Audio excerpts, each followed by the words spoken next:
In Game 2 of the 2012 semifinal series, after a scoreless first inning, the Indians struck first when Curran Collins of Quincy University ripped a line drive down the third base line for a leadoff double.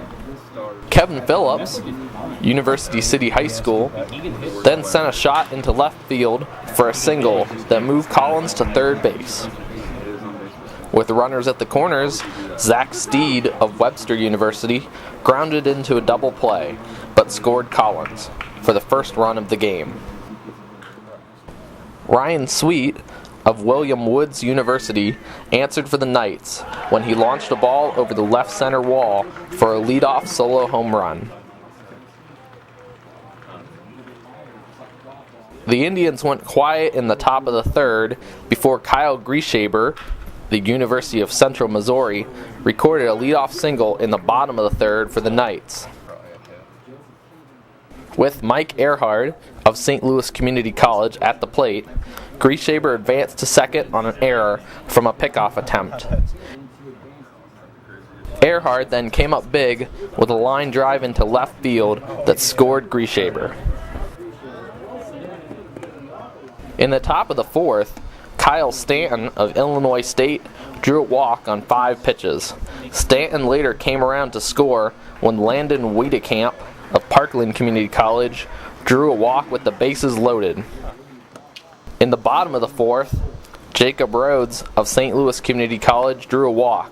Rhodes came around to score on an RBI single up the middle by J.J. Kinnevan of Rockford College to take a 3-2 lead for the Knights. In the top of the fifth, Aaron Asher, Maryville University, got on base from a leadoff bunt single that stayed fair by just inches down the third base line. Asher was followed by Trevor Jones, the University of Central Missouri, who was hit by a pitch. The Knights went to the bullpen, and Jacob Worrell, Indiana Wesleyan University, came in for starting pitcher Trevor Manis of William Woods University. Later in the inning, with the bases loaded, Kyle Stanton hit the ball high into center field. Stanton's shot was then dropped by the Knights center fielder, and Aaron Asher scored, as well as the speedy Trevor Jones, to give the Indians a 4-3 lead. In the bottom of the sixth, Jacob Rhodes got on first on a fielder's choice. Rhodes moved to second on a hard-hit ball into left field by Ibrahim Ledesma of Lindenwood University.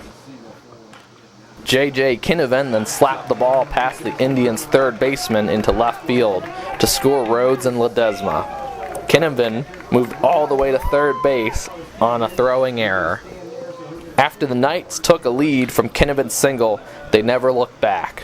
In the bottom of the eighth inning, Tyler Brannicky of Quincy University came up with 1 out and no one on base. Brannicky made solid contact and hit a ball deep over the scoreboard in left center field for a solo home run.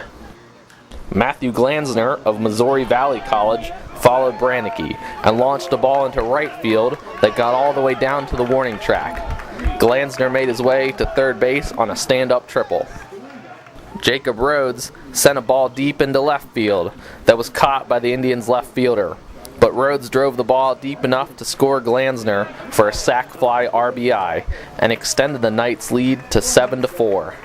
Mike Earhart moved to the mound to close out the game in the ninth inning.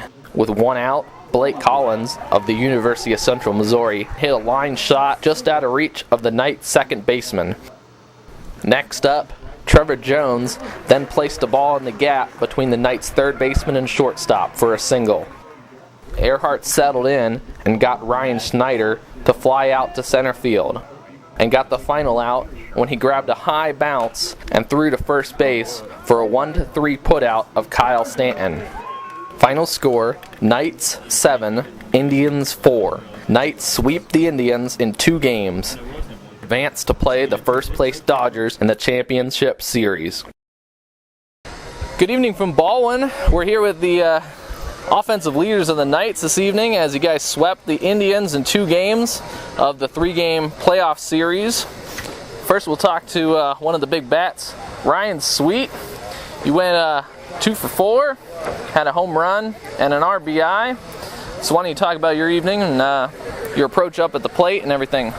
I was just looking for good pitch right off the bat. First pitch, looking for a fastball, and got my pitch and just dropped the bat head on it and drove it out of the park. Felt great.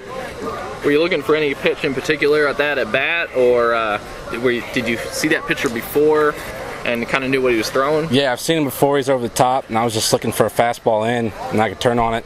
Got my pitch. I was looking for it first pitch, first at bat. Got it. And tonight is pretty hot and humid night here at Ballwin, and in the past those type of nights and weather conditions have proven effective at sending some balls out of the ballpark. So were you aware of that going into the game today? We're here every week, and it's crazy hot, and I mean, we're just out here grinding every day, and we've been playing pretty well the last 2 weeks, and we'll just keep going. And you had some key RBIs tonight, a few of them, 3 of them, went 2 for 5, had some defensive plays as well, and got pretty messy here. So yeah. Why don't you talk about your at-bats and your day out? Well, when I was to the plate, my first at-bat, I knew I was a little ahead. So I just went back in and just thought, just try Oppo, and then that worked for me. Well, that's pretty good as well. How does it feel? You guys made quick work of the Indians, and you guys also had to play that play-in game, so you guys were the lower seed. Do you feel like you're getting on a roll and can use that as you face the Dodgers a little later this week? I feel like we can. I mean, we've been playing really good lately. And I mean, it's like the Cardinals last year. 8 behind, come back, win it all. Never know. Yeah, you guys are a little bit of the Cinderella. Pretty much in the middle of the standings the whole way until you guys started to make some moves towards the last week there, and then and kind of put it all together. Friday night, you guys this past Friday faced the Dodgers, and that felt like a playoff game. It had a playoff atmosphere over at Bridgeton, and so you kind of know a little bit about the Dodgers and how competitively they play. Do you have anything to say for maybe the Dodgers that'll see this video? I mean, just don't underestimate them. Go out fighting. I mean, they're higher than us, but we'll show them. Well, we will see, and hopefully you guys can keep the momentum rolling as the playoffs continue. And good luck, and thank you very much this evening. Thank you. Thank you.